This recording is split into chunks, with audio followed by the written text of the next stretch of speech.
All right, here we go. Hey, what's up, everybody? This is your man, Larry Bragg, L Boogie, man, and welcome to the Old Soul Club podcast. I'm here, man, with my main man, the Pope of Soul, Brother Phil Redmond. What's up, Pope? Oh, you know me, just trying to carpe the damn diem, B. Just trying to carpe the damn diem. Carpe the damn deal. Man, what's up, everybody? Welcome to our first video podcast. All right, man, we looking good today, Phil. You look like $1 million on this thing, man. Yeah, man, they keep telling me that boy got a face for radio. Yeah, I understand, bro. Only a face a mother could love. Sometimes I had a hard time believing her too. That's right. Hey, man, so what's been happening, man? Last week we had Miss Monet on and things were great, man. And this week we got a wonderful guest, man. We ain't gonna tell people right now. They can't see him, so we're not gonna tell them right now who he is. But hey, Phil, what's going on, man? Tell me something, man. Tell me something that didn't happen since last week that you need to tell me right now before we get into this show with brother Morris Hayes. I saw the movie Nope. You saw Nope? I saw Jordan Peele's latest foray. Nope. How was it, man? Was it cool? Yep. Oh man, see, okay, we gonna be like that all day today on the show. I understand. Yeah, hey man. First of all, let me just say we got a brand new sponsor this week. Our sponsor this week is the one and only Blue Boy Music. Is our sponsor this week, along with Larry Bragg's Coffee, that smooth soulful roast. But Phil, guess what, man? Guess what? I always got something for you. I got something for you, man. Yeah. Oh yeah. Herschel Walker did it again. No, not Herschel.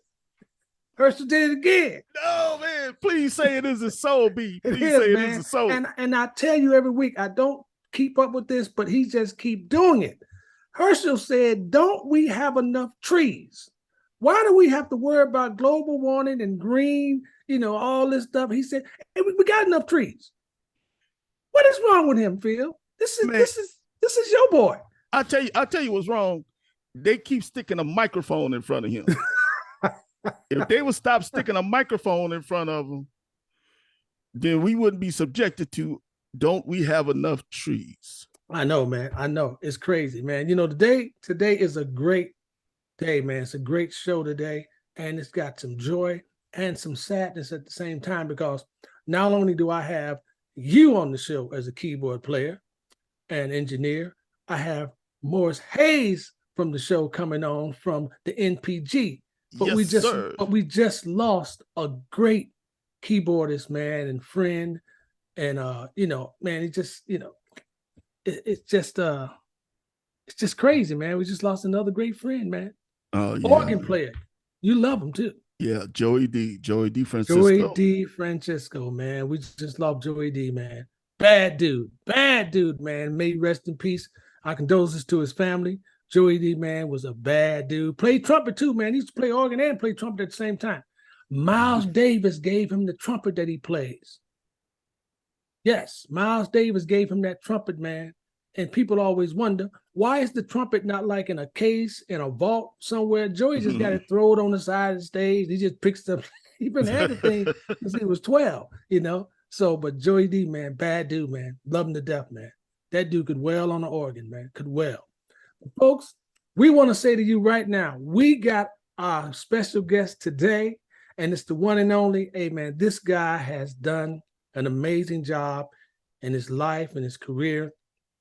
I've been knowing him for forever, man, since, we went to college together, and he is now still one of the most prolific engineers and keyboard players, man, and the dude just is one of those cats that's just always on the cutting edge and know what's happening in music and in engineering and in sounds. His thing is sound, man. He loves sounds and keyboards. So, ladies and gentlemen, without any further ado, please say hello to the one and only Mr. Hayes, Mr. Morris Hayes from the NPG, Prince Camp. What's up? Good? What's up, everybody? What's going on? What's up, my brother? Man, good to be here, bro. Hey man, it's good to see you, man. It's good to see you. You know, Phil, man, he gonna be all over the place today because he got a keyboard player on it. Come on, man. Come on. Look, man, I've been throwing questions in the garbage can like all week. It's like I'm gonna ask him this and I'm gonna ask him that, and I'm gonna ask him. Wait a minute. All right, let's get rid of about 5 of them. So I got it down to 3, what I think is the most important questions. Oh boy, Morris, man, man. don't worry about him, man. His Three of fool the gonna most ask you the important questions that he already know the answers to. Morris, Right how on. you been, man? How you been? Man, I've been great, brother. I mean, I'm about a month now back from a European tour with the New Power Generation, man, with my band, and that was really cool. And we ran into our friend Nile Rodgers while we were out. Man, it was real cool, man. Just doing the thing, and now I'm back working on some music for this young cat out on the East Coast, man. So we just trying to stay busy, man. Post COVID. Well, not post COVID really. COVID's still here, but Yes. things are starting to recover a bit, and we can play out without catastrophic things happening. I mean, shortly after COVID, like when things started to open up, man, everything we did was plagued with somebody getting COVID or something happening COVID related. You know what I'm saying? And so this last time, only a couple of people connected to our situation got COVID, which is better than half the band and half the crew, which happened the first time back. So Oh Wow. it's wow. it's like touch and go, man. It's like but thank God, as good as it is, brother, we just trying to, like I say, move back into where we can get and things are opening up.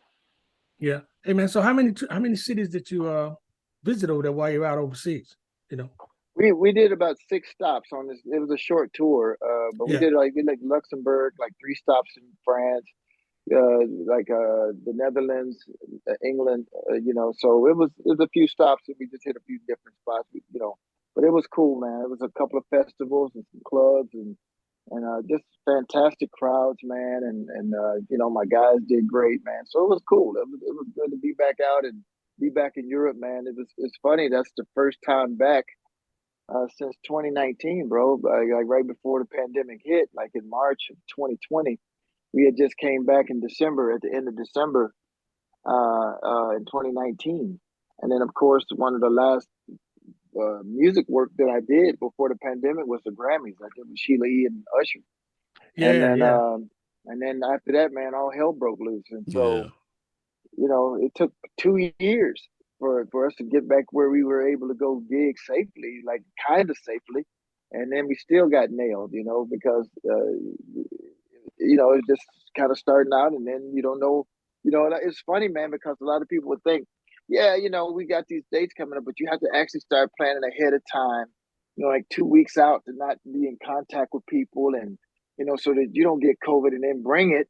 You know what I'm saying? Right. It just was crazy, man. But like I said, I think things are opening up, and it's starting to, things are starting to kind of normalize. Hopefully, if there's no like more like poxes that jump off, like you got the monkey chicken in smalls, so we don't want like the taco pox to come out. Just something, Cocoa always Crisp something Pops, new. man. Get Cocoa Crisp Yeah, Pop. You know. yeah. You know. So it's like as long as we can just keep a new pandemic down every few weeks, Yeah. I think we'll be all right. Yeah. So man, how was the crowds over there? Were they normal sized crowds? Did you see that they were bigger? They were No, smaller? no. Were they It was just large crowds, man. It good was man? large crowds, and man, the Europeans always love playing in Europe. They got this thing, man, and I've seen it when I play with Maceo. It's like they bring kids to the show, man. It's Yeah, man. they really into the music and really support the music, and they love live music. It was like that with Prince. So it just was like cool, and it's like I said, a lot of stuff was outside, so that made it better. Yeah. You got free flowing air moving around Right. with the festivals and stuff. We just had a few, things that were inside, but for the most part, I think the majority was outside, which was Yeah. cool. Then It, you could have more crowds and that sort of thing. So it was it nice. isn't that something, man? How the difference between other countries and the U.S. Like you go to Europe, and no matter what you're playing, if it's live music, they give you a chance. They give you a shot. They want to hear what it is, man. They give you an opportunity. Yeah. And if they love it, they stay with you forever. Unlike Yeah. here, man, live music is like, well, it's okay, but people want to hear DJs and things like that. But over there, they bring their family, they bring their kids, they bring their grandparents, man. They're all at the concert. No, they're all at the concert. Man. I would see that. I would see that all the time, B. And it's crazy because that you basically just unlocked the reason why the greats like Miles and Quincy and like all of the artists that were from here that migrated, that went over to Europe to live and do music, man, because they felt that appreciation from when they were there, and they saw how they were treated here in the States, man. Especially back then when you could be Sammy Davis Jr. and still had to come in the back of the of the place to get in, man. Right. And over there, it was like, no, these are great artists, man. We got a reverence for these, Miles Davis, and for these great artists. And it's just like, bro, they felt that appreciation, and so that's where you wanted to be. It's like, nah, man, let's go to Europe. Let's do this thing. And I think that was always a welcoming type of scenario. It doesn't seem like anything's changed in that regard. They still love live music. They bring the whole family out. We did the thing in Italy where the last time I saw BB King and Trombone Shorty and all these cats, man, you could look at the whole age gambit, man. It was crazy, man. And I just love that about Europe. I love that about it. I mean, of course, I love playing in the United States, but you can definitely feel that appreciation for live music and love when you're in Europe, man. It's just like no, you've done it many times. Me and you've been at it together, the North Sea Jazz Festival. Yeah. And so it's just like, you know how it is that it's always packed out. It's always bananas. It's like an event, and it's like really a lot of folks there, and they really love that. Yeah, man, they cherish. Phil's been there with us in Argentina and things like that. And Phil knows that they cherish the legacy artists, man. They love the legacy artists. They love the live music. They love the soul, the funk, the jazz, just whatever you bring them. They say, hey, give us your best, because we're going to copy it and put it back out again anyway. Oh yeah. So because that's what they do, man. And I'm glad you mentioned that too, because when I was with Maceo, man, when you talk about Les McCann, like a lot of cats that was like the old school cats, man, they still Amp Fiddler, like a lot of people, man, over there is just like rolling, bro. They just like big over there, you know what I'm saying? And P-Funk. And all of the different types of things, when Kool and the Gang, like a lot, Tower, all of these folks that they just would love, man, because they love that sound, they love that organic feel from real music, and it's just it's a beautiful thing. It's kind of like Austin, Texas was when I used to live in Austin. You know how it was when we lived in Austin. Right. It was just that's where musicians went to die, because it was like we played 6 nights a week and could have played 7 if we wanted to, because that's the way the vibe was on the street. It was everybody loved live music, man, and we could work as much as we wanted to. Yeah, man. That's how it was, man. Hey, Phil, come on, man. Phil's he's still in awe that you're here, Morris. I've never heard the Pope this quiet. Man, that dude, man, Phil, come on, that boy bad. Hey, come on, man. Don't let me put words in my mouth like that, dog. I consider us dogs, Mr. Hayes. I consider us dogs. Roland men, You still crazy about rolling keyboards, man? I am, man. And Roland just was super cool to me, man. Behind me is this extraordinarily dope Phantom, the new Phantom, man. And it is, I love this thing, man. It is so dope. For real. Bro. Like, I've always been a Roland dude. Like I got Roland stuff going back. I mean, Roland should have me just as a shareholder, in the company, because as much stuff as I bought from Roland over the years. Hey man, I thought you were. I should be on the board of directors over there, rolling as much money they got for me. I thought you was the chairman. You know what I'm saying? Yeah. But this thing is they hit on something with this one, man. It's like it's the technology that exists today. Like, I could make it that a Jupiter 8. I can make it a 106. It's like you can do this thing where you can put a plug-in inside of the keyboard, and it's laid out smart. It's like I like to work ergonomically where stuff makes sense. And they laid it out cool. It's very powerful, but it's very simple to kind of navigate your way around. It's really complex though. It's got a lot of stuff that it can do, but the things that I need to get to, I know how to get to it and do the thing on it. It didn't take me a whole lot. a whole lot, but it's definitely some deep stuff. I had to call some people like, hey, how you do this? But it's like it's dope, you know. And with the advent of the internet, YouTube, and you just go on and watch a few videos, and you're like, oh yeah, that's how you do that. Upload a software update. They put an update in here, man, because the organs was like, you know, I'm an organ dude, man, B3. So I'm hard on organs on the keyboard, you know. Right. And when I got it first, when I first got it, I'm like, man, you know, the organs is like okay, but it's like nothing like my Hammond. There's nothing like that, bro. They came out with an update that put their basically their VK organ vibe in it, and oh my god, it's like okay, thank you very much, thank you, good night. They figured that joke out. They got the Leslie hooked up. So that kind of thing is a software upgrade. You know what I'm saying? Yeah. It's like that kind of thing is like what's gonna like really take you into the future. Is like when you can make your keyboard expandable, and with a software upgrade, now you got new features. You got a whole new. This thing would have been great just as an organ with that update. If it didn't do nothing but organ, that's how good the organ is on it. Wow. Oh, And wow. so I love that, man. And it's just like it's already got, you know, you like your Joey D presets. All of that stuff is already in it from somebody that's already. So you don't even have to sit there and try to dig like, how do I get that sound that Joey had? You know, Right. already somebody figured that out. So Right. it's really dope, man. I enjoy that. It's great in the creative process. You know, and it's very powerful, you know. And so I dig it, man. I love it, man. The Jupiter X is my next one. Man, So, that's always been a great thing about Roland as a keyboard company is that, you know, with technology changing and everyone, you know, you got the big three. You got Roland, you got Korg, you got Yamaha. I always felt like Roland was always able to pivot the easiest, but yet they still kept everything user friendly. You know, yeah, no, I'm not going to badmouth anybody else, but I'm just saying I'm trying to get that Roland sponsorship for me. It and ain't you. got nothing on that Farfisa. now you're talking about something now.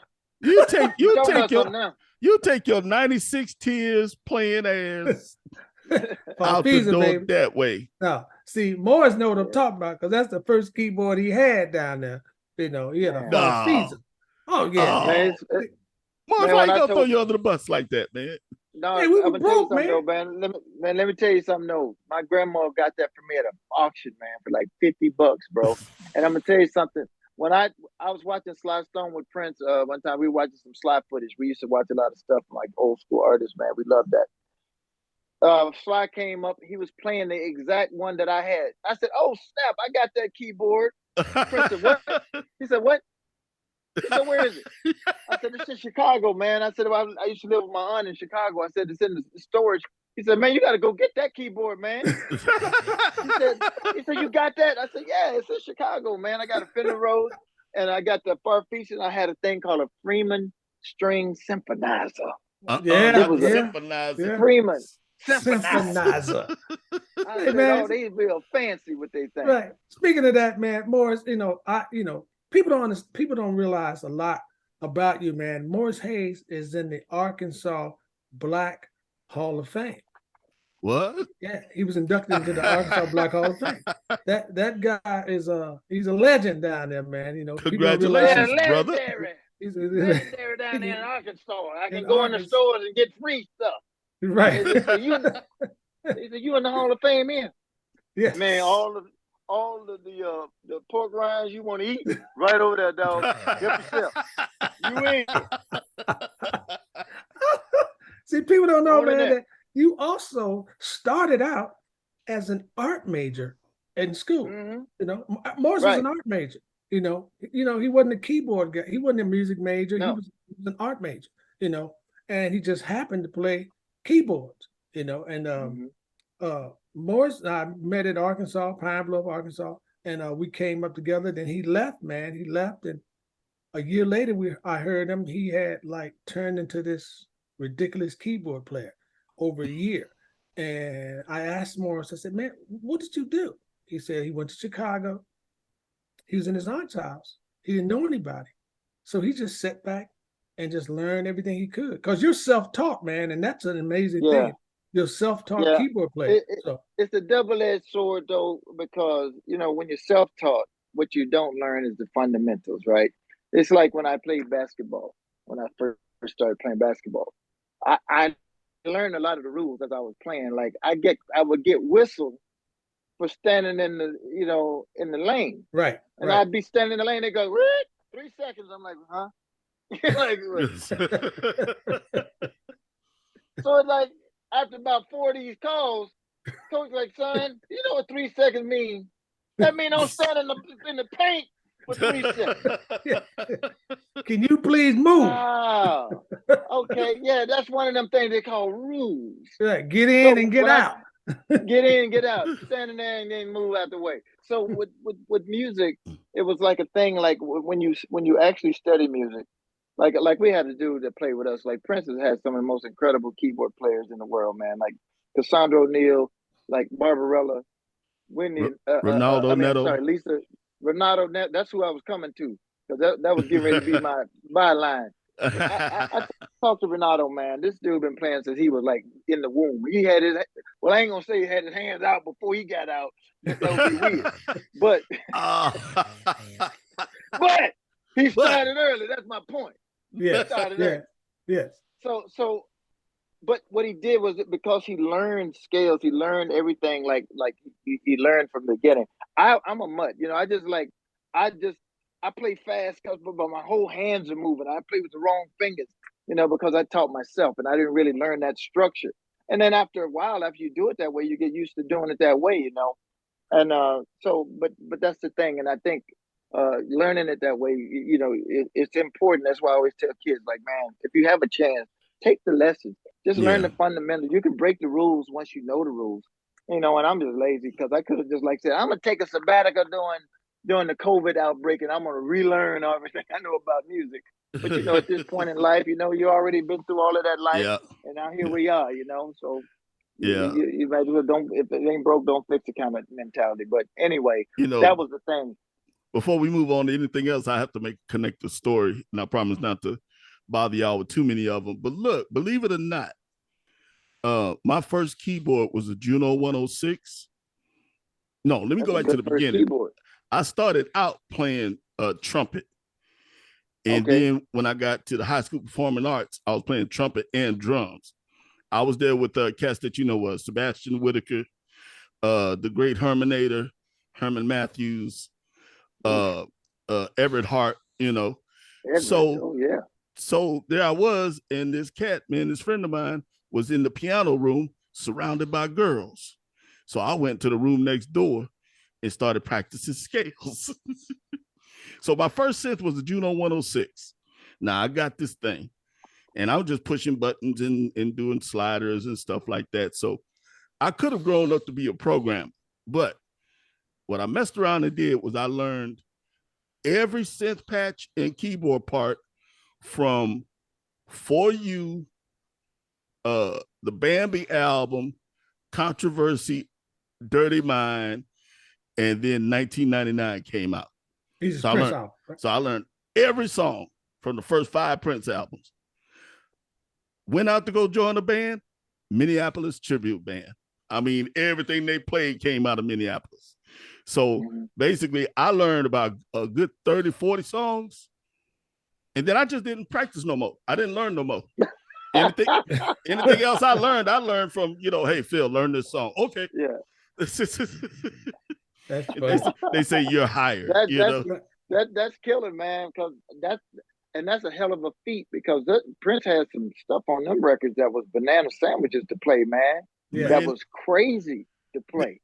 I haven't even done that, bro. So that's crazy. Let me ask you, man. Speaking of that, man, you were with Prince 18 years. Is that correct? Yeah.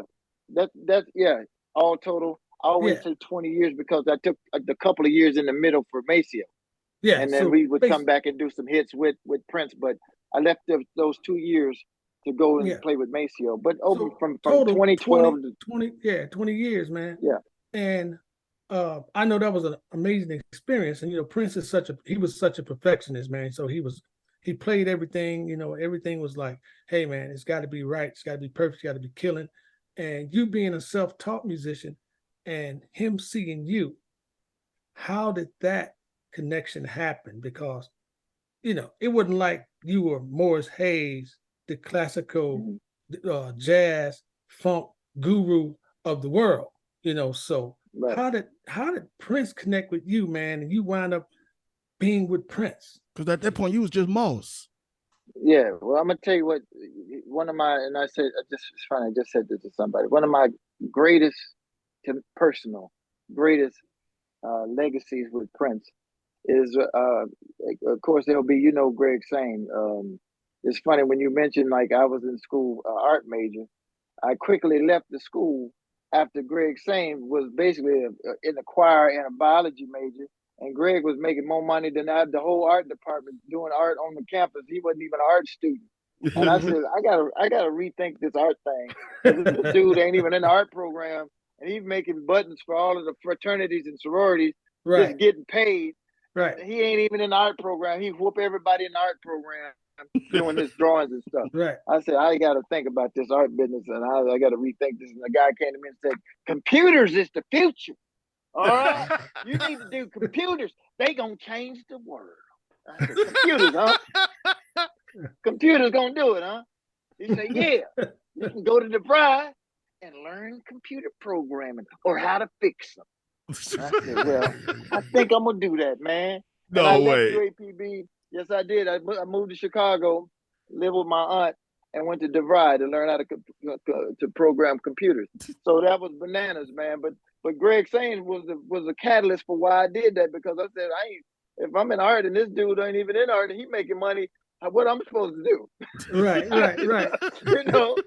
So I said, yeah, I'm gonna go ahead and go on to the computer school and be in the future. And but that was crazy, man. But what was my other point? I was getting ready. We were talking about how did Prince find you? How'd you get with Prince? Okay, yeah. so dig it. So we were doing this thing with my band in Minneapolis, and what I consider my greatest legacy thing with Prince that was as much as I learned from Prince, I taught him one thing. And when he came to see my band, we were playing at these clubs, and Prince would come over to our band, G Sharp and the Edge, and he would come to rehearsals. He wanted to check out what we're doing and see, how it's going. And we had a couple of Prince songs in our set.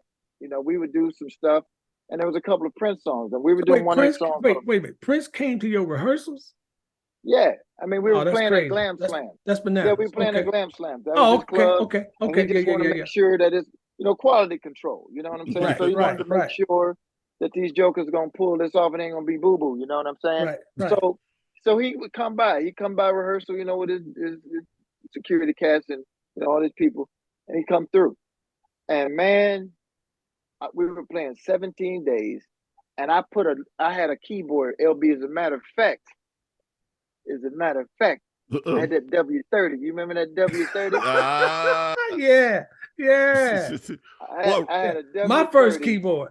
Yeah, I had a W30, and I put loops in it. And I would cut up these little 4-bar loops. And I had a loop from this band called, a European group called TKA. And it just was a loop that just had had that soul to soul kind of vibe on it. And I put that loop underneath 17 days, and man, Prince heard that shit and he lost his banana. Yes, sir. He was like, whoa. So Levi calls me. Levi is Prince's guitar player and one of his producers that he had over there. Levi called me and said, man, what you do to Prince? I said, what you talking about, bro? He said, man, this dude came in after he came from your rehearsal. He stopped the press. He said, Morris over there playing our songs, and he got loops. He got tracks under our songs. He said, we got to do this on our own stuff. We got to use our own loops on our own tracks. No shit. Yeah, man. He lost it. But the only difference was, because what I would do is I would put it on a key, and then I had a sustain pedal. Right. So yeah. I would same stuff he was doing down in the business. Yeah. Oh, yeah. Man, hush! So like you know what he's talking about, man. With this some keyboard stuff going on here, man. I'm listening, Morris. I'm listening. So what I would do is I'd play it like a DJ scratch, like and then the loop go in, right, and then step on the pedal, and so now I'm just dancing, I'm grooving, and the loop is just going, and then we play on top of that, and then Prince was like, "Oh snap!" He's like, "Looky here." He said, scrap everything we've been doing, He said, but the only difference is I don't want the keyboard players doing it. I want Michael Bland, the drummer, I want him to control it. He the drummer. Right. So That's where that came from. They put together a drum rig for him that would that he could have a start stop pedal and trigger those loops. They had to start relearning and re-rehearsing all their songs with drum loops, and he'd go take them, lift them off of his records. Yeah. Take the loop from his record, like whatever it is, Dorothy Parker or whatever it is. Take a 4-bar loop, put that on the pad. Also, he had a sampler, so he put the samples from the snare, the kick on the pads, so you could hit that and trigger it. And then once he did that, he never went back. That was until he left this world. He played it that way with that situation. And I can say that he learned that from me. And I was just like, it was your fault. Awesome. It was your fault. Well, they put him through some rigors, but that boy was killing though, man. Yeah, well, man. Bless you, man. Hey. But how did you get there, bro? How did you get there? So that was that. So what opened that up is once we start doing the thing at the club, Prince, this is right prior to, this is 1991. This is prior to 1990 and 91, like up in there. Because then I went and did a stint with the Time in 1991. I replaced Jimmy Jam, and I went to Japan with the Time. And then right after that is when this whole situation came up with the Diamonds and Pearls tour, and Prince decided to take our band to open for him with Carmen Electra. She was going to be a rapper that he was working with. Mm-hmm. And when he decided to take us, he took our whole band and made us the backing band for Carmen. And that's how it got on. It was funny because, we learned Carmen's show. We did the stuff. He would come to rehearsals, she would do her thing, man. It was really cool, bro. It was like just a renaissance for me because I'm like, I was getting paid to go to rehearsal. Yeah. And I was like, how we do, B, man. We didn't get paid to rehearse. Right. You rehearse, you got paid at the show. Right. Exactly. That's what we used to. $750. Right. Yeah, $750 a week to rehearse. Man, I thought I was Biggie Smalls out here. Like, man, give me my money, $750 a week just to rehearse. Fool. It was all a dream. It was all a dream. Man. Oh, that's funny, man. So after that, man, we on the tour and we opening and we doing the stuff, man. And of course, man, I'm funny, man. And Prince loved to laugh. I'm a court jester, and I kept this dude in stitches, man. I didn't have the same kind of pressure as the people in his band because I'm with Carmen. We had a 30-minute, 40-minute set. We in and out, and once we had it locked up, man, it was easy peasy. We didn't change the show. We just did the same thing. Prince was always changing. It was like stress, man. There's always stuff going on. Mm-hmm. But we had an easy life, man. We had dope hotels, great food, great tour bus, great manager. And so it was easy, man. It was like cool in the gang. And so every day, man, I roll up on Prince and just say some crazy or do some crazy. And I think one of the things that really endeared him to me, man, like that was really like he was like, okay, this dude all right, man. He's funny. Right. But this thing I did, B, was one of the funniest things. It was, and I think this night single-handedly sold it up for me. And this was the night when it was his birthday. I think we're in Berlin. I think it's Munich or Berlin. I think it's Berlin. And we were having his birthday, and this was the first night we got a chance to do the jam with Prince, the legendary after show. Yeah. The after show. Like, we finally get the jam at the after show. And, man, we did this thing at this party. It was dope, man. We were in there. And Prince had us come up. He had his band, MPG, doing their thing. And he decided to get a Rudy Poos a little shot, So he said, all right, let's get Carmen Band up. And we had a God rest his soul. We had a dude named Jamie Ches on drums.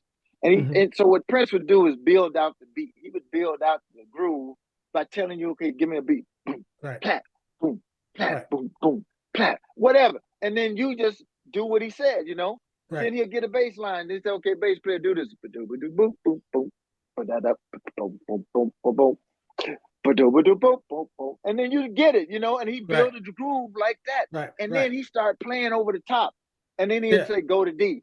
Change from, go to F and then go to C or whatever. He'll just call the changes and you just roll with it. Right. All right. So we got Jason Peterson, man. And Jason, he getting it. He got his sax. He's doing his thing, playing keys. So it's cool, man. We grooving. But he give the drummer this beat, and some type of dyslexia kicks in with Jamie. I don't know, bro.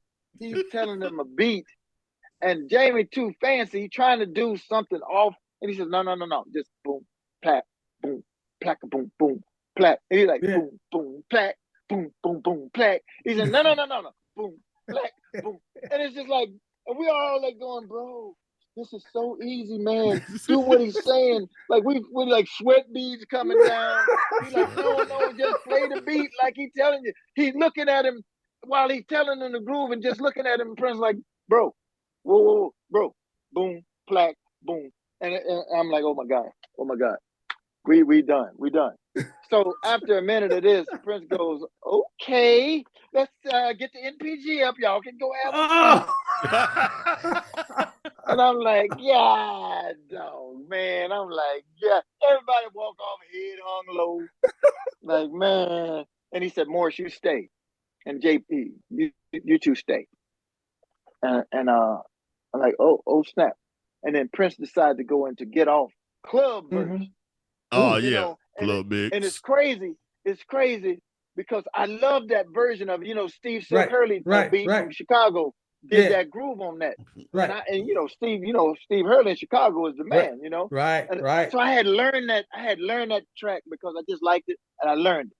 Bruh, it was that let's see. That's it. Ladies and gentlemen, we got live keyboards on the show today. Yeah. So I'm doing that.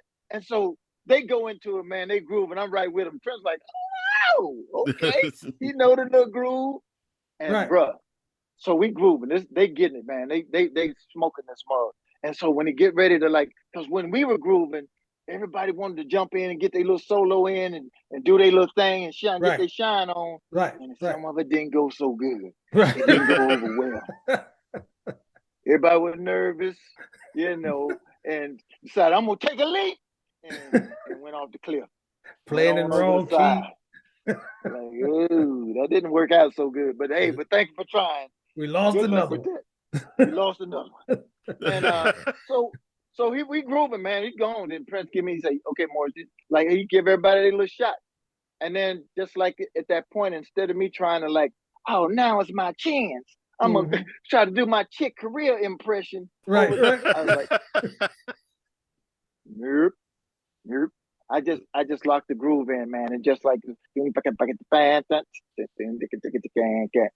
start and just locked it in. And what he saw at that point is like, okay, this dude, he cool. He not trying to do too much. He stayed in the pocket.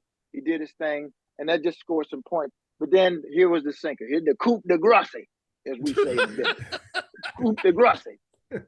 So this was the deal. Now, man, I don't know Prince like super great. I deal with him on some stuff, but he's still that dude. It's still Purple Rain. He's that dude. You know what I'm saying? And so he's a man. Every day I turn on the TV, he on MTV or whatnot. I'm tripping, Yes. So he calls me up, man, after the show. Like like afterwards, he calls my room. Somebody called, and then he's like, Prince is gonna call you in 7 minutes. Like, he had a heads up call. Yeah. Okay. 7 minutes though, like it ain't 5 minutes. Why 7? Like, he's gonna call you in 8 minutes. I'm like, okay, all right, cool. I get a call. Prince goes, we're gonna have I'm gonna have something over at my place. You want to come by? And I'm like,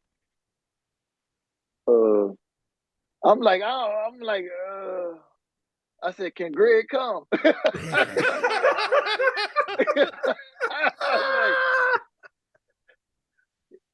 Okay. And so I'm like, it's late as hell. Well, I'm going over his place. Right. I was like, can Greg come? He's like, yeah, he can come. He's like, yeah, nigga, it's fine. So I say, hey, Greg, Prince just called me, man. He want us to come over to his spot, man, his hotel, because Prince Hotel is crazy. Right. And I get over there to this spot, man. I'm crunching a truckload of hogs, man. I ain't never seen a hotel like this. It was like somebody's house. It had rooms separate, like a kitchen, a dining room. Right. This was the hotel. This dude they had to lift. He wanted on his rider. Prince had to have a acoustic piano in every room. All right. In order to make this hotel work, they had to take a crane and lift this grand piano up with a crane up to the penthouse, yo, and open the window up. They had to do construction to open up the window to put this piano in there. This dude wasn't gonna be there for about 2 or 3 days. Wow. He had to tear up stuff. It wasn't, you know, be a cat like me, but like, oh no, man, don't go through all that trouble. He's like, no, open the window, take that big giant pane out, and put that piano in here. Right. Then put it So, back. man, I walk in this place. It looked like the Taj Mahal up in here, man. I'm like, God, dog, look, like skyscrapers, everything. Right. I was like, this is crazy. You know, we get in, man.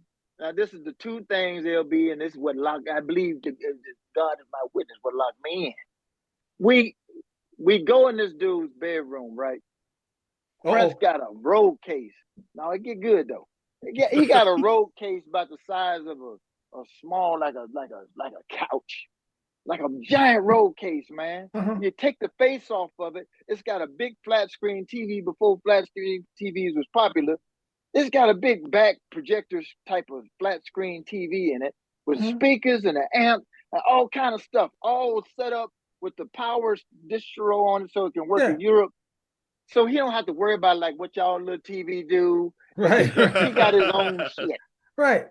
So we all, like, the MPG is in there. Me and Greg Sane come in, and man, this bedroom is like bigger than my living room. It was crazy. Like, I ain't never seen a bedroom that big in nobody's house. Yeah. And so this dude's got a big old bed with a like canopy on it, with a roof on the bed. You know, like somebody be laying on top of the bed like in Pink Panther, cut a hole and fall down and start fighting, you know. It's like that. So I'm like, man, this is crazy. Look at this place. So Prince proceeds on the Diamonds and Pearls tour to play this movie he just did about the next record, the Symbol album that was coming out. Yeah. And I'm like, what is this? He's like, oh, this is the movie for the next album. And I'm like, for the next album? Nigga, we on tour for Diamonds and Pearls. And so he played a movie, 3 Chains of Gold is the name of this movie. And so Prince, man, it's 4 o'clock in the morning, bro. It's 4 o'clock in the morning. Prince goes, are you guys hungry? And I'm like, man, I can stand a little something. He goes over to the telephone and calls this girl, not the hotel, like the room service. He calls somebody and say, hey, can you make some sandwiches and some snacks and stuff and bring it up to the room? And I said, because I know hotels, like you call room service. You said, yeah, I'm room number. Right. He had the best phone. So I said, hey, Prince, you didn't have to do that, man. You had to wake nobody up just for some sandwich. I'm like, I'm good, man. He said, it's her job. It's fine. Don't worry about it. Oh, wow. Like, okay. Wow. Like, oh, right. I didn't mean to get nobody. She like sleep like a mother. Like, God, dog. I know it's that one of them fools. But anyway, so Prince kind of fluttering around. He's seen the movie, of course. So he told me and Greg, he said, you guys sit on the bed because it's the middle of the room. The TV is set to be where he could watch the TV from in the bed, right? So he told me and Greg to sit on the bed. And so we watching the movie, man. It's dope. It's cool. All this music is in it. Like all of this stuff. It's dope, man. And then it's bananas because Prince is just kind of flirting around doing his thing, you know? And then me and Greg sitting at the bed, we watching this movie. Then all of a sudden, man, Prince go get in the bed, like up at the head of the bed where the pillows and stuff are. And me and Greg just sitting there peeping it out. You know how we leaning forward, kind of checking the movie out. Right. And when Prince got in the bed, I just kind of looked back and saw him back there. And I said, and Greg sitting next to me, I said, hey, man. I said, man, we in the bed with Prince. And everybody fell out. Everybody in the room fell out. Because I just said it, man. I said, hey, man, we in the bed with Prince.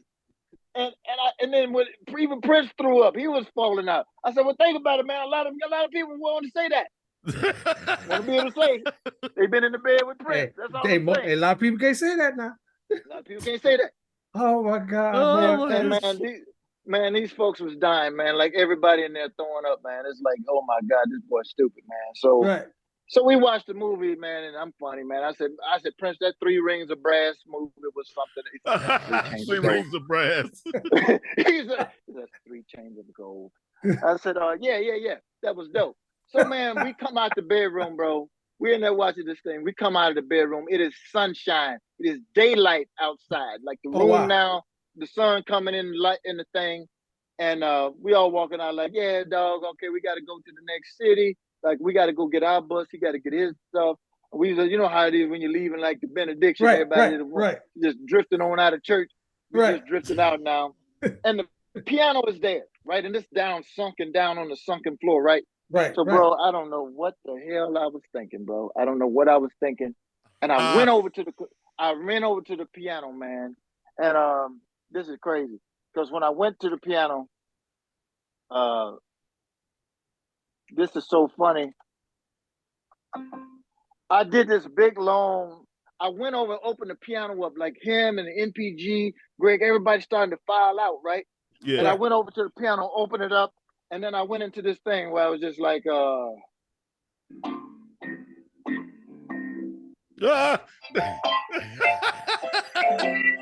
benediction.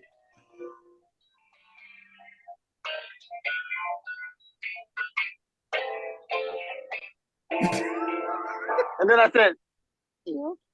And then I got up and left. And everybody just threw up again. They said, because I did this big setup, man. Right. Yeah. And then just got up and left. So there's a song, you know, Phil, you know the song, give when you give. Right. I just said if and got up and left. And man, he threw up. He said, oh my God. Man, everybody in there was sick again. Yeah, and Prince told me, I saw him at the next stop and he said, man, he said, every time I think about that crazy shit, I just start laughing, man. He said, you crazy as hell. It was just like the bravado, number one, the bravado that it took to do that, man. That could have been terribly wrong. Right. And been like, what is this fool doing right here? Right. But I don't know why, man. I don't know why I did it. I did it, but that single-handedly, man, Prince was like, yeah, this dude. Maite told me and Carmen both told me. They said, man, Prince really likes you, man. He's like, you funny, you really dope, you like really cool. He said he gonna get you in his band. I'm like, damn, get the fuck out of here. He ain't gonna do it. I'm like, well, man, you tripping. You never put on any airs, Morris. You was always just being Morris, you know, and you were just being who we always are, man. We never put on any airs. We just, you either like us for who we like us, who we are, or you know, and that's how we were in college, B. But the key was, man, is that I always had this thing of gratitude, right? First of all, for this dude to pick us to go out and open for him, man, I'm like, this is the greatest thing in the world. If you're a musician, this is what you live for. Right. An opportunity like this, man. Right. And here we are, man. We out here with one of the greatest artists of his time, any time. Right. And we just out here. So, man, I'm just like, man, I'm just glad to be here, bro. I'm happy that we out here. I'm happy that this dude is cool. Cause, man, some celebrities, man, funny style, man. Like, you know, Lauryn Hill is a dope artist. But, man, she had, you know, she used to do like James Brown. It's like, you got to call her Miss Hill. And you can't look at her. And you got like all of these things that some people do. And Prince could have been trippy like that, man. But this dude was funny. He was cool. He was always nice to me. You know, he was a tough leader, you know, a tough band leader. You know, he would always be on the case when it came to the music because he wanted everybody to be great. But, man, he loved to laugh. And I think that was one of the things that endeared me to him, man, like early on. Because I remember telling him after, matter of fact, that same night at the after party, Prince would always be clean. And I remember him coming over to me to talk to me for a second. And I was, you know, Prince changed about 3 times a day. Seemed like, man, that dude have a different outfit on. And when he came to the thing, he had some, I said, God dog, Prince. I said, the elves be hooking you up, man. Every time I see you, the elves done got you hooked up with some crazy outfit, man. And he said, and you know, Prince was always with some esoteric, like, the elves will be doing something for you soon. Like, and I'm like, huh? I'm a witness. Yeah, man. I'm a witness.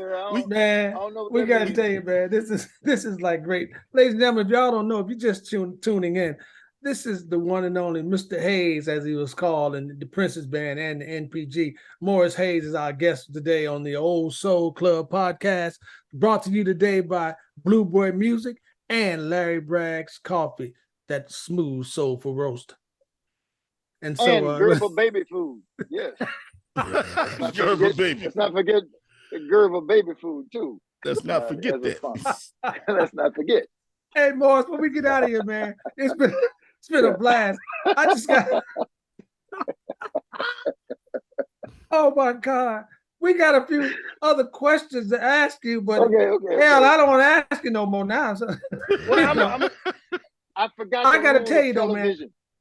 Huh? I was gonna say I forgot the rule of television. Keep your answers succinct. Yeah, And don't go into a long soliloquy. I'm gonna Yeah. cut everything short from now on. Don't do that. But I gotta tell you, man, we have a new segment on here called Tales from the Road. And so I gotta tell you this story, man. It involves you. So Phil, we're in Las Vegas. This is when Prince had his club in Las Vegas, right? 3121. Yeah. And so I went to the gig. Morris got me in with this gig, man. The gig slamming, jamming, all that. And so after the show, Prince has another after party show that was in this little bitty like restaurant. Now you go, okay, the show was in this huge theater, in the hotel, but the after party is in this restaurant, and the restaurant has a room where you have to pay to get inside the room. But it only holds about 50 people, maybe inside the room with the band. Yeah. And it's got a glass around it, Phil, right? And then outside the room, people pay, I think, $25 or something to stand outside the room. What? Right. And look in the room. So I'm there, man. I'm hanging out. And so Morris and them is playing, man. And I'm outside the room because you can't get in the room. There's 50 people there. You can't get in. So I'm outside the door. So all of a sudden the door opens. Morris walks out and said, "Hey, B, the man wants you on stage right now." I go, "What? Come on, man. He wants you on stage right now." So now I got to weed my way in. I get in the door. He closed the door back. Right? Yeah. But wait, it's a window, Phil. Everybody's looking in the window, right? The window don't have no glass in it.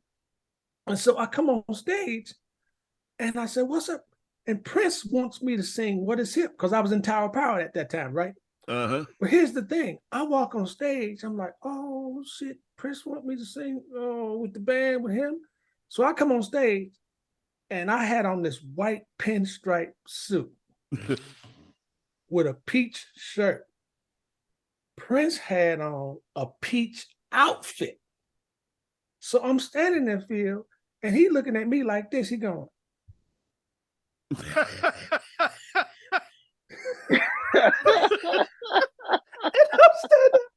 trying not to look at him because he's right here. And he's like this. He's right here, Brent. He's right here. Yeah, and he's just looking at me going, "Let's do some Tower Power." So we do What Is Hip, man. And the whole time we doing What Is Hip, he's standing next to me right here. And he's looking at me and I'm singing, but he's calling me Ricky. I don't even know who the hell Ricky is, but he's going, "Sing, Ricky!"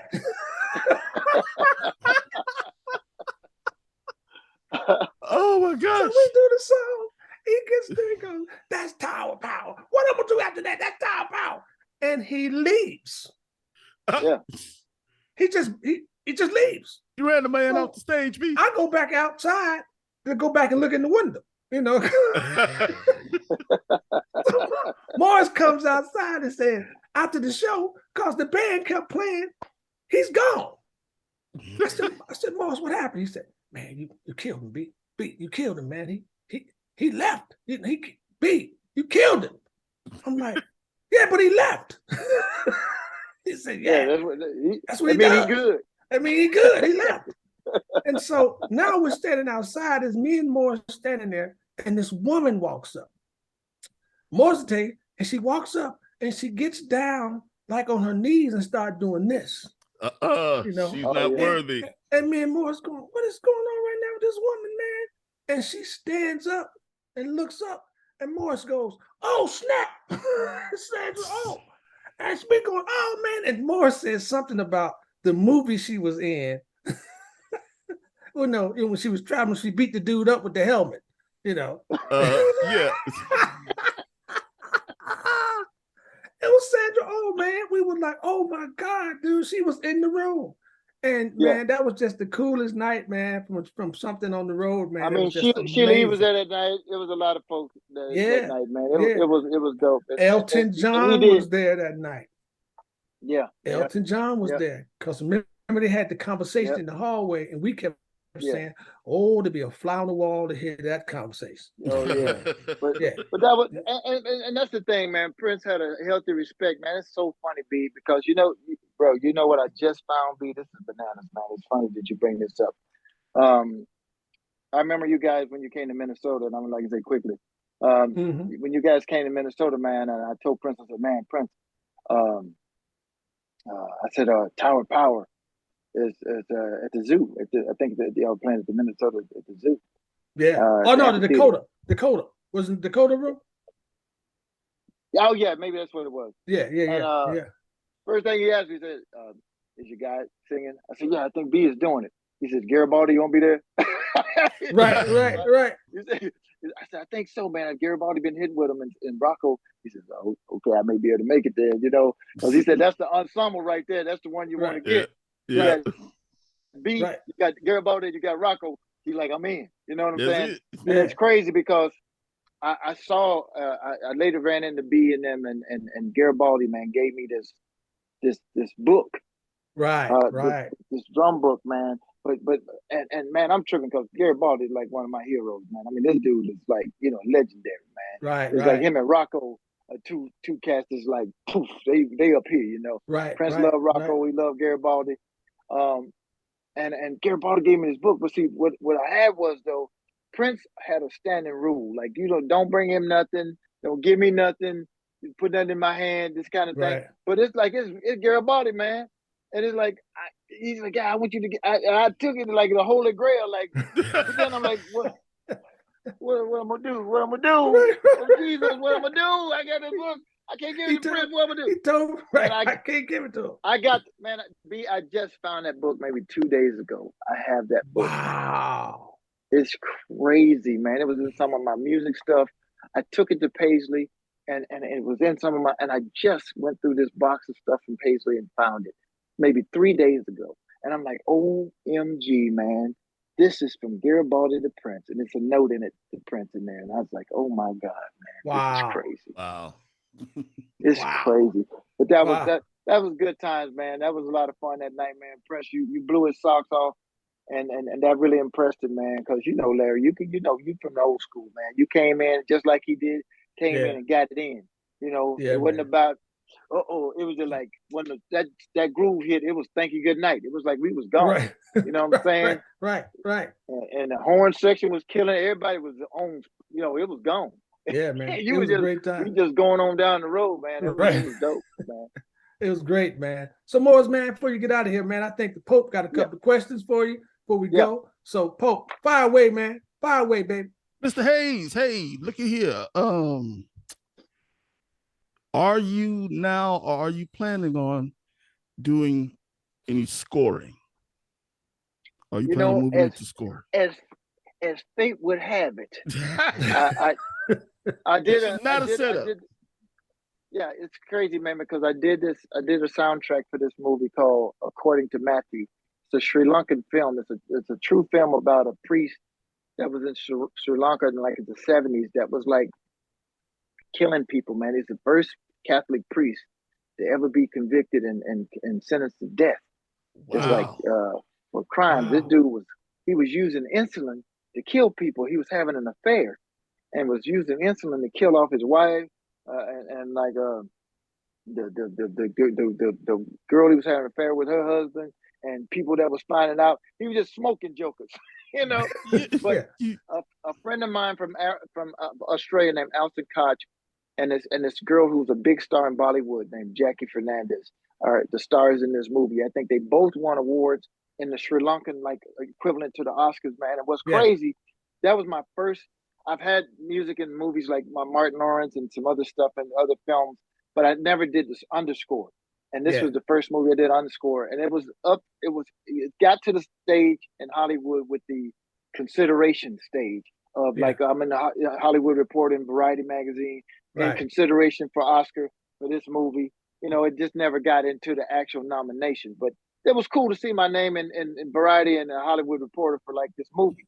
But when it got to Sri Lanka, it got in the final four for best soundtrack. Yeah. And man, to see the video. My dude sent me I didn't go to Sri Lanka for this. For him to send me the movie, and it's like it looks just like the Oscars, man. They got a real big screen, and there's like for Mishtash, yes, for Nish Cruncha, right. for this Morris Hayes. Oh man, I was like, oh snap! I didn't win. But right. it's still cool to get in that Hey Final man, Four. you were nominated, bro. I was like, wow, man, that's for the first movie. And so I'm working with my guy, my mentor, Craig Rice. He's got a couple movies, man. I just told him the other day that I'm going to. He got a film that he's going to let me work on, man. And what I'm doing is I'm not even tripping about the money. I just want to immerse myself in it, study it, learn how to do it. One of my favorites is Danny Elfman, and I had a chance when I was selling my house in L.A. Sir. Danny Elfman's manager came to my house, man, and she just broke me off some nuggets, man. Yeah. A lot of wisdom. How Danny got started, Laura Ingram. And she told me how, she just said, look, man, if you get an opportunity to do it, just do it. Take it and figure it out as you go. That's what Danny did. And Danny is legendary now. He did The Simpsons. He did early Batman stuff. Batman. Danny is one of my favorite cats. Him and Hans Zimmer is like two of my favorite dudes. Right. And so I took that advice, man. I didn't know, how to, the software and stuff to film. And man, it turned out cool. I had a very cool director that was willing to work with me with terminology, and so it turns out cool. So I'm doing another film coming up soon. All right, congratulations, man. Congratulations on that. Well, that was another one of those short answers, Phil. Yeah, we're known for it. I'm glad you brought up mentoring, because that was going to be my second question. These are not setups. LB's got the Mo Sitta Music Foundation that focuses on mentorship and education and helping young people. Are you involved with mentoring anyone currently? Have an opportunity to speak to young artists and creatives? That's what we're trying to do here at the Old Soul Club podcast. Funny you should mention it. Just before this podcast, this is not a setup. Before this podcast, I got a call from the people in Columbia. LB, this Columbia College in downtown Chicago. Yeah. Down Michigan Avenue. And I'm going in November. I'm going to be at Columbia doing basically like an artist workshop kind of thing, where I'm going to be doing exactly that, man. Talk to the students. I'm doing a thing. And so I'll be there in November. I think the second week of November, for about a week at Columbia. At Columbia College, they're doing it with my girl Cassandra O'Neal, who, of course, longtime keyboard player with Prince, and so it's gonna be cool to go. Man, anytime I'm doing stuff like that for these kids, man, I think it's important that they are able to experience. Man, I'm just a kid from out here in these woods in Arkansas, man, and I've got the chance to live the dream, like in every sense of the word. I've sat around with like Lionel Richie and all of these people, Prince Albert, and all of these folks over the years, man. And I wish every musician in the world could experience that, man. There's cats far better than me as players and things like that. But just to experience just that vibe, man. And so anything that I can do that is like going to point somebody in the direction of living your dreams, man, I'm 100 with it, man. As time permits, I'm 100 with doing that, man. Because LB, just to say this for all of the people that's out there, music is a funny game. It's like hand to mouth a lot of times. And when I had a band, we took in LB. We used to call him For the Ride LB, because he just get in the van and he be for the ride. And he go wherever we go. But this is extremely important, folks, because we took B in, and B ended up being the cat that took over our band, the business, and we thrived in that. When I left the business and went to Minneapolis, as you're trying to make it, man, things happen and you're struggling. But that brother right there, LB, and I'm gonna try to keep myself together. When I was in trouble, this man buoyed me to help me get to where I needed to be in the game with Prince. I went through a spot where I left Austin with a lot of money that I made when we was working as a business, and things went down. We had a record deal with Motown, had a record deal with MCA. Stuff went south. Then it's like the starving artist was back, trying to figure out what we're doing. That man right there, my frat brother, my brother, my dog right there, took me and made sure that I was floating until I got on my feet. So this is what we do for one another. You know, that's Absolutely. what's real. That's what's real. That brother right there did that. I Absolutely. would never forget it, and I will pay that forward. And that's what I think we have to do as musicians. We have to always pay that forward, man, and do something like that. I never forget that beat, for real. Right Hey on. man, you're my brother, and your mother told us to take care of each other. My mother told us Yeah, to take care of each other, and that's what we've been doing, man. And before you right get on. out of here, man, I just want everybody to know that you have my complete respect and my condolences with losing your father and your mother, and you took care of them. You moved back to Arkansas to take care of your parents. That takes a lot for a man that's out there on the road doing what you were doing all over the country, all over the world. And this man decided, going back to Arkansas to take care of my parents. I don't care what I'm doing. Yeah, Y'all gonna have to ship me from Jefferson to Arkansas, because that's where I'm going to be. And yeah. man, God is gonna continue to bless you, and you're gonna get all those jewels. You're gonna get them here, and you're gonna get them when you get out of here. So, ladies and gentlemen, hey man, Well, hold on. While I'm thank you. talking, I got that same screensaver that's floating around on the back of your screen back there. I was getting a little worried. I thought I had got down to some kind of Inception project. Yeah, I don't know. I just like these little spider finger things that they do right here. It's just like it's got a thing on it. Right, man. It just come on in here. Come on in here. Hey, Come on boys, in here. I got one last one, man. I got one last one, man. This one is real important to me, man. Okay. I'm really sorry, important to me. man. We was all in the melancholy, I and then them mean, spiders start getting to me. Yeah, we basically we got a little carried away. Go ahead, Theo. Go ahead, Theo. Hey, man, when I was on the road, one of my favorite things to do was to hit the record stores. The record stores. I was trying to sound proper. My favorite thing to do was to hit the record store. He's Yes, still sir. saying record. He's still saying record, no matter what. Record store. All right. Record store. STOW. and see the latest shenanigans of the NPG. 12-inch singles, things like that, B-sides, bootlegs, depending on what city you're in. Hey, man, so I'm going to tell you what my absolute positive all-time hands down favorite is, then I'm going to want to know yours. You want to know what mine is? Bet you can't guess. Hit me. Hide the bone. Woo, Hide the bone. Man, I'm sorry. That was one of the funkiest tracks. Lord, I can't we take play that it song any longer.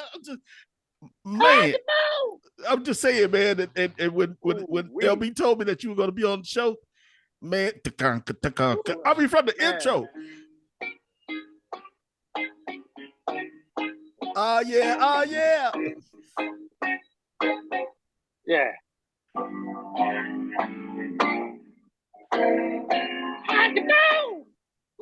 See, that's that.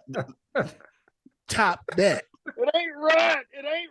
The funk that's coming out of that song. It ain't right. I want you to top that one. The only thing I can put on that, man, is Days of Wild, man. Woo! Lord, we used to, man, Days of Wild. Yes, sir. These are the Days of Wild. Prince, we had a thing that he would do in that. We would go in the hair. People, yeah, man, yeah. Like in the middle of that joint, and he would go in the hair in the middle of that song, and Lord have mercy, and then the same groove is still chewing under there, like.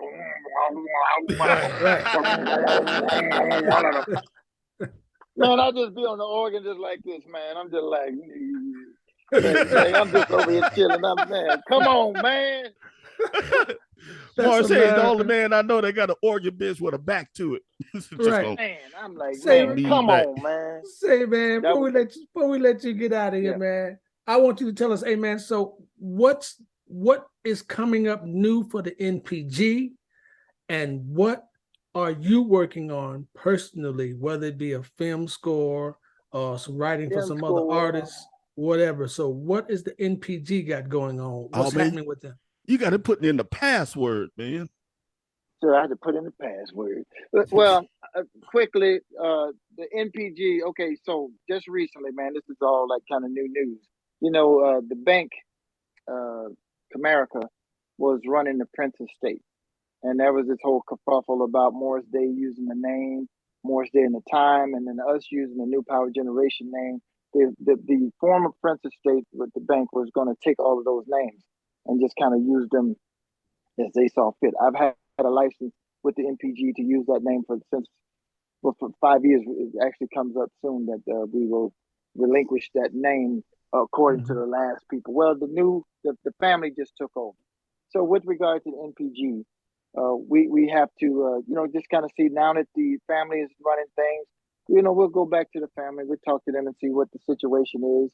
And if they cool with us, like continue to go and play under that name, then we'll continue to go play under that name. And we'll see what that does. But I think we've been doing a pretty good job under the circumstances. And hopefully they will decide they're like, yeah, you cats can go do something and continue to play. And so that's what we'll do.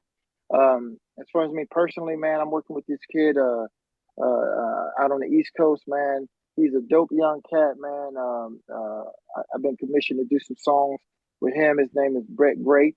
He's got like 2.3 million followers on Insta, man. And I'm working on a sound for him. And so far we vibing, man. And I'm sending tracks. And when I get enough to go out to Philly, where he's at, then we're gonna cut some tracks on that.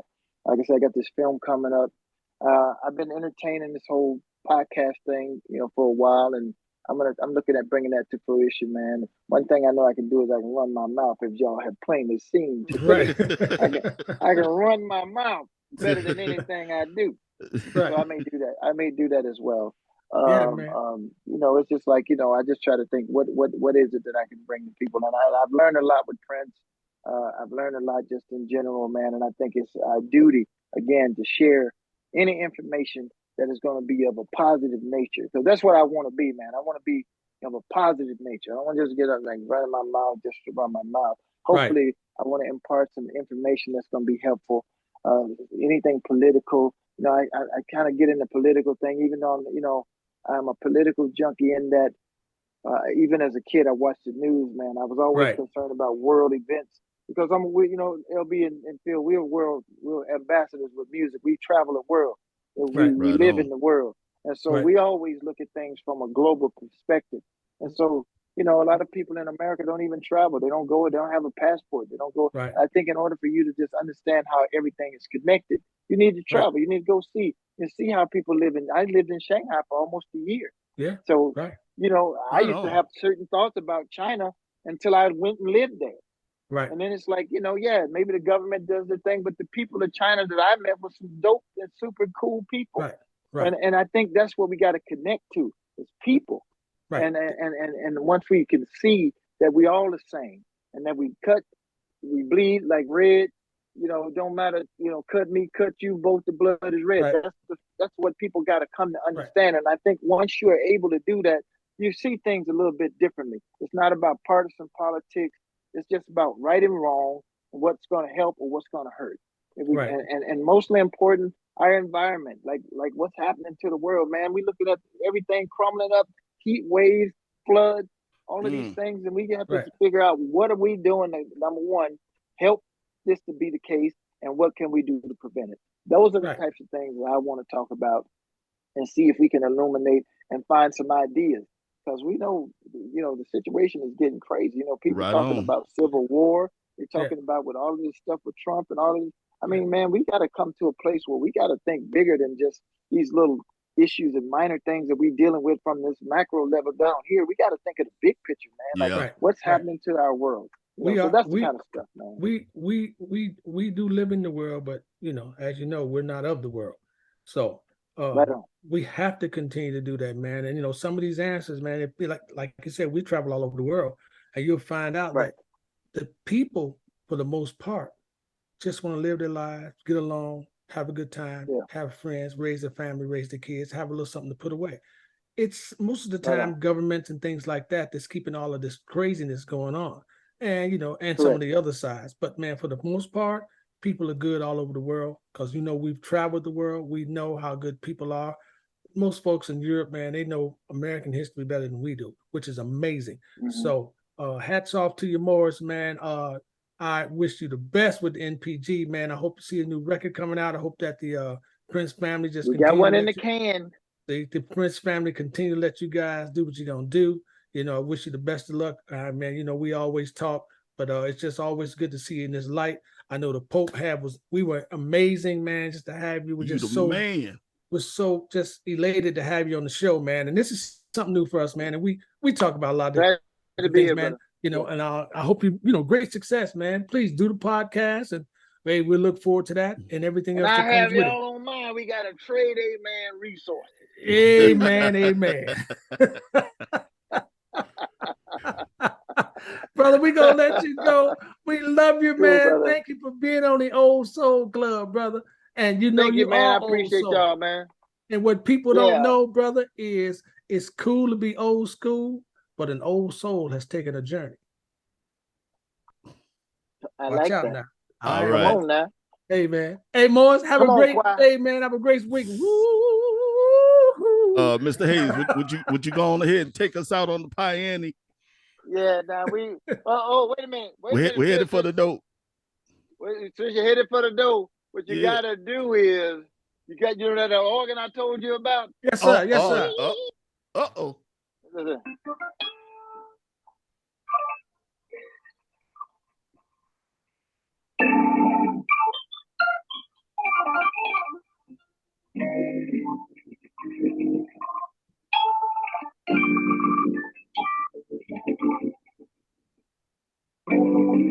Yes, sir.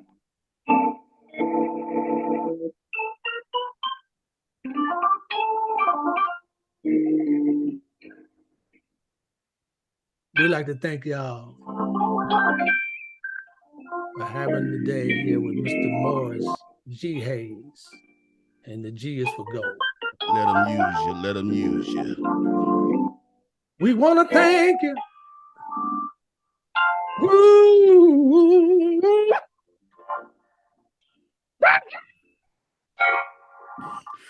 Yo.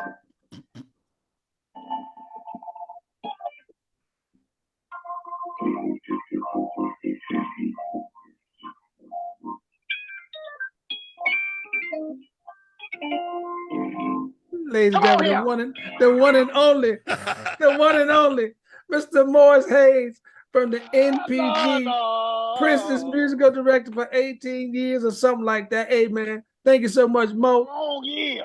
My big brother, man, it was great seeing you. Talk to you soon. Good, man. Get on out of here.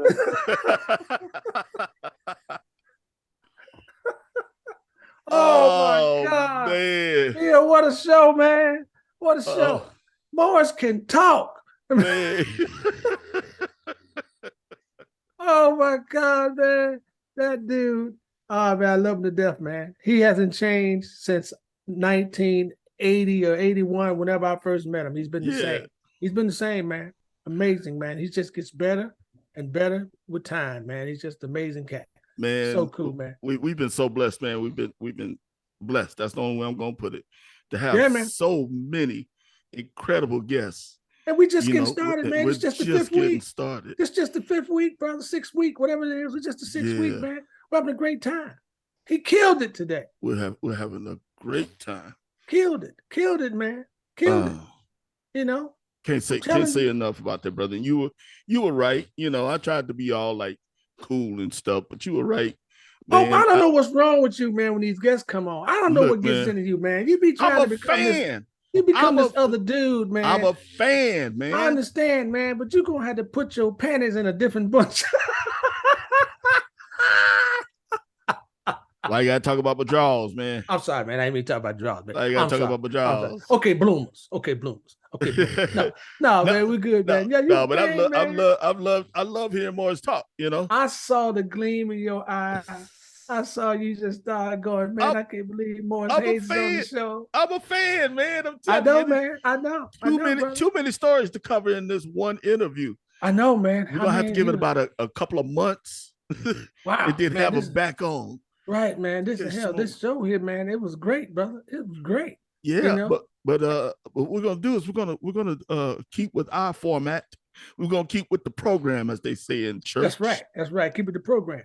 And we are not gonna get out of here without having our Q, Ru, and A. That's right, man. We gotta have our Q, Ru, and O section, bro. I mean Q, Ru, in A section, bro. So, hey, fire away, brother. What we got? What's happening? All right, then. I got one question for you, man. One question a day? Just one question a day. Shoot, man. Shoot the question, bro. Let me hear it. What the hell wrong with Herschel Walker? When they gonna stop putting microphones in front of him? That is the question of the day. I'm getting tired. I thought we had what do you call it when you send people to another country? Expedite. Exported, imported. I thought we kicked that kind of deport. That's what it is. But yeah, I thought we deported all of them kind of. It's an expedition deport. Let me tell you something, man. There need to be some deportation going on. Hey, man. brother, listen. There's so many crazy things going on with Herschel Walker, Lauren Vogel, Marjorie Taylor Greene, all these crazy people, man. Matt Gaetz. I mean, what is going on with all these people? These are the craziest people on the planet. I don't know, Phil, seriously though, I don't know if these people are acting for the camera or they really feel this way. But I tell you one thing they're doing. They're making things really hard for all Americans by doing what they're doing. Yeah. It's a shame. It's shameful. They don't have any shame at all in their game. And they'll do anything to be popular and make money and keep that money coming in. Because it's all about the dollar bill when you really think about how to do it, brother. It's all about the dollar bill. But this is what we all need to realize as a people, as a citizenry, and as a country. Leadership goes from the top down. That's an old saying. We know about that. But when the people in Washington are accepting and making it okay to say the craziest junk, to write the craziest bills, to accept the craziest notions, that trickles down to us as a people. Let me tell you something, man. Let me tell you something. If you got a team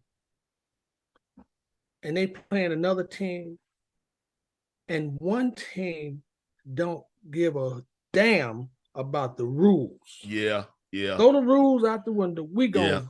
Hey, look here, man. We gonna bite. We gonna scratch. It's gonna be some ear pulling. It's gonna be a knockdown, drag out fight. So when you got a team playing like that, and the other team is trying to play close to the rules, or just they just been taught, hey, just play by the rules. Don't do this. It's hard to win that game. It's hard to win. And you don't want to get down in the dirt with the other ones, but sometimes you got to get in the mud and in the dirt and get your hands dirty and get in trouble. Like my man John Lewis said, you got to get in trouble. Sometimes it's good trouble, but now, bro, you just got to get in trouble with these people. You got to, your hands got to get certified to do these fights, bro. You got to come, you got to have certified hands because these people don't play fair. They don't play fair, bro. They're not playing fair. They don't give a damn about playing fair, and they're going to keep doing what they're doing until somebody goes to jail for a long, long time. And that's what we got to do. We got to send somebody to jail for a long, long time to set an example. Throw the rule book out the window, bro. Throw the rule book out the window. Throw it out the window, dog. For as long as we've been musicians, it's always been a double-edged sword. Yes, we like to come on the Old Soul Club podcast, talk about music, talk about mentorship, talk about the past, present, and the future. And we could bury our heads in the sand because for the most part, we can go on and do what we do. And sometimes it becomes an essential service, Yeah, man. I remember 9/11 that morning freaking out. Now I'm a grown man. I'm a grown ass man. See, you see, I could talk like I talk. I'm a grown ass man. Man, I called my father, He said, hey man, what's going on? But you know what? Had to go and play a gig that night. Yeah. And so here's where we come in as people who understand nature. It happened to be a bar one of those bars that have TVs everywhere. Yeah, hey, don't bother. Hey, no mind the noise in the background, man. I got Michael's doing IT, putting stuff away. So we can't hear a thing. But I went to the club and it was one of those clubs that had TVs all behind the bars and everywhere. And every single screen had on the towers burning. And I don't know, just something spoke to me. And it was probably one of the most grown-up things that I ever did. And I went around to all the bartenders and said, man, y'all turn those off. Turn them off, because anybody who dares to come here tonight are coming here to forget about all of that just for a little while. But we can't. We can't forget No, about we it, can't bro. forget. We can't forget. But to get a rest from it. Because if anybody else, I'm talking about that for that night, B. I can't do it, bro. I'm talking about for that one night until Can't the do it, next bro. day. Can't do it. Can't do. Phil, the reason why I say that, and I don't want to disagree with you, but if people, what Americans have, we have short memories as Americans. Very short memories. We have very short memories. If something goes away for 24 hours, it might as well be a lifetime with us, because things happen so quickly. So we have to stay involved, engaged, in the mix all the time, man. You know, if you don't have, listen, man, if you're not a member of the NAACP, everybody needs to become a member of NAACP. You need to become involved in your local government. You got to be involved in your state government. You got to be involved in your federal government. You have to, but everything starts at the local level. Phil, I want everybody to get involved on local level. You got to do that. I agree with you wholeheartedly. Because all this redlining and all that crap, man, that starts at the local level, bro. That starts all down here, you know, and, you know, aldermen, city councilmen, you know, all of that, man, mayor, get involved, man. Val Deming for senator. But, you know, I'm just saying, bro, we have to get involved. We have to get involved. I am a life member, card-carrying member of the NAACP. So I'm involved. I'm trying to stay in the trenches. I'm trying to keep people engaged. You got to teach these young people, man, not just to march. There's no problem with getting them to march. They will march all day, Phil. I mean, they'll be out there marching and protesting, but we got to get them to the polls. I know. That's the issue, bro. Get them to the polls. I agree with you wholeheartly. Yeah. And as I don't know if we need to have Jay-Z and them play at the polls. I don't know what we got to do, but, you know, have what's my man name? All the rappers come to the polls and play at the polls, man. Well, whatever we got to do to get them there, man. Lil Wayne, have him at the concert at the polls. You know, I don't know. Break the rules. These people breaking all the rules. Forget about that, man. Break the rules. Get in some trouble, man. You know, come by, get you a big semi-tractor trailer, roll up with the whole band on the back, and just throw down, man. Just throw down, man. That's what we talk about. We got to do. Get these folks to the poll. You know. Make a parade, and they think they're doing a parade, and you parading their ass right to the voting poll. Right. Yeah, we gotta get in line and vote. You know. Hey man, this is what we gotta do, bro. I think that's a great idea. It's time out for all of this nonsense we're doing. It's time out for the bull crap, man. It's time for them to get engaged. Man, I tell my son, he's 21. I say, man, look, you gotta vote. I don't care who you vote for, but you got to vote. You got to exercise that right. You cannot just be out here protesting, walking around, and then when it's time to vote, you stayed out all night on Monday protesting, drinking, and forgot to go to the poll on Tuesday. Right. You know, we cannot do that, man. It is detrimental to our survival that we do it, because the other folks, they ain't playing against the same. They ain't playing with the same rule, but bro. Agreed. They're not doing it, man. I'm sorry to get on the soapbox with Phil. That's quite all right. Man. But it still was with music. Absolutely. Get LL to bring the concert. Get Uncle Snoop to bring the concert. Get Jay-Z to bring the concert. Get Beyonce to bring the concert. Get all of them to bring the concert, man. All of them. Get out there and vote, man. Bring them out there. Bring them to the poll. The hell with them talking about we can't do it. Let's do it. Yes, sir. Well, let's do it. Ladies and gentlemen, once again, the Old Soul Club is brought to you today by Blue Boy Music. When you need your song to be right, I mean, amen, right, it comes by Blue Boy Music. Also by Larry Bragg's Coffee, that's smooth, soulful roast. And once again, hey man, if you have a product that you need us to represent on our show, let us know. Drop us an email at theoldsoulclub@gmail.com. We'll do it, man. Hey, and also subscribe to the podcast. Subscribe to the podcast so you get those notifications when we got a new show coming up. This is our first video podcast, bro. What do you think? It was great, huh? It was pretty good, man. I felt like I had to kind of behave myself. But behave yourself. Oh my God. I don't know, man. Morris Hayes was a great guest, man. We got to get out of here, man. You got anything before we get out of here, brother? I just want to remind everybody not to forget to join us every Tuesday on YouTube, Spotify, and wherever you listen to your local podcasts. And international ones too. Yeah. We'll start putting them up on Mo Sitta Music Foundation website and blueboymusic.com. And if anybody out there from Rolling Inc. is listening. Hey man, before we go, I gotta tell you, I'm getting ready to go up to maybe I shouldn't tell you. No, I'm gonna tell you anyway. I'm getting ready to go up to Bowie State, man. We're working on a thing with Bowie State right now, trying to get them involved in the Mo Sitta Music Foundation, man. So I'm going up there to work with Dr. Knight, who is amazing. And I might have to have Dr. Knight on this podcast, man, because Dr. Knight has played with everybody from Moms Mabley, right, to Elvis, right on, to Miles, to anybody, Duke Ellington. He's done it all, man. Show them that we still here. Yes, sir. Yes, sir, man. That's up. I watched that documentary that you mentioned last week. Did you like it? Man, your brother is standing in front of this guy holding a Confederate flag. Yeah. In front of a Confederate statue. Yes. And I think the most fascinating thing was that the two of them were having a conversation. Yes. Now it was one-sided, but it was a conversation. Right. And our representative, our brother, just, okay, well, you know what? I'm good. I think he said that. He said, I'm good. Then he walked away. Robinson, man, is an amazing civil rights lawyer. And you got to see that. You got to see that, man. But look here. I went back and I watched Ma Rainey's Black Bottom. Oh, why'd you do that, man? It's a great movie, man. Viola Davis. Did she win an award for that? I don't remember she did, man. Man, I'm gonna look that up. We don't normally Google stuff, but I'm gonna look that up sometime just to find out. Viola Davis was she was amazing in that movie, man.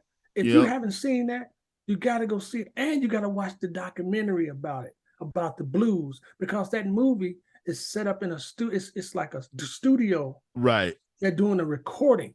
And the whole movie takes place in that studio. Right, on that one set. Yeah. On that one set. So it's like watching a play, but through cinematography. Is that right? Yeah, cinematic. Yeah. Cinematic photography. So, hey, man, so please check that out. Ma Rainey's Black Bottom. It's an amazing story. Just go see it, man. Ma Rainey didn't play. So, she didn't play. So please check it out. And I felt kind of dumb because after watching about 15, 20 minutes of the movie, I was like, you know what? This will probably make a really great stage play. Oh my God, you are out of your mind. They already got it blocked and everything. Hey man, I ain't afraid to admit my shortcomings, dog. I know, man. I know. You are who you are, man. You are what you are. There's nothing I can do about it. You are who you are, brother. Hey man, I think I'm in the Pope of Soul, not the Pope of Broadway, dog. I mean, let's say it. That's a different cat. Let's get out of here, man. Let's get out of here. We had a great time. Hey, people, thank you so much. Hey, thank you for watching us today on the Old Soul Club podcast. Thank you. We will see you next week. Same bat time. Same bad channel. Hey, brother. Thank you so much. Hey, say goodnight, Pope. Good night, Pope. And always remember, Dominus Patre, y'all. There it is. We'll see y'all later, man, on the Old Soul Club. Right on. Right on.